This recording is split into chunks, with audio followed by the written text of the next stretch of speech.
Bustos, Bulacan kahit hindi pa natatapos ang proyekto. Ayon sa report, nakakuha si Lipanan ng pondo para sa mga proyekto gamit ang lisensya ng kumpanya ng kanyang misis na isang kontratista.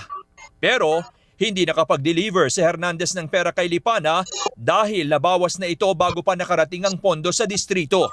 Ayon pa sa ulat ng ICI, Undersecretary pa umano ang dating mambabatas na si Mitch Cahayon Uy nang humingi ito ng proyekto sa Bulacan 1st District.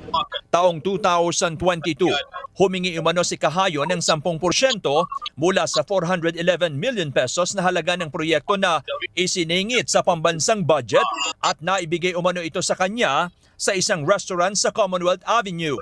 Sinabi rin sa report na kasama ang proyektong para kay Cahayon Uy sa mga pinagparti-partihang pera na nauna nang isiniwalat ni Hernandez sa Kamara.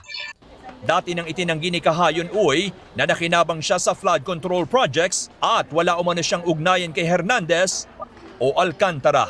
Johnson Manabat, ABS-CBN News. Simula bukas, 11 pesos na ang minimum na singil sa pasahe ng mga tradisyonal na jeepney sa Metro Manila, Central Luzon at Southern Tagalog regions. Pinayagan din ang dagdag pasahe sa ibang rehiyon, pati na sa mga modern jeep. Mabigat po ito para sa ilang commuter pero para po sa ilang tsuper, bitin pa rin ito dahil sa mahal na mga produktong petrolyo at mga bilihin. Nagpapatrol, Lady Vicencio. Bilang paghahanda sa inaasahang dagsa sana ng mga magrerenta ng sasakyan ngayong Semana Santa, nagdagdag pa ng 4 na unit sa kanyang fleet si Jay. Pero sa huling linggo ng Marso, imbis na dumami ang bakasyonistang customer, sunod-sunod na canceled booking ang kanyang inabot, dulot ng krisis sa langis. Sa car rental kasi, ang umuupa rin ang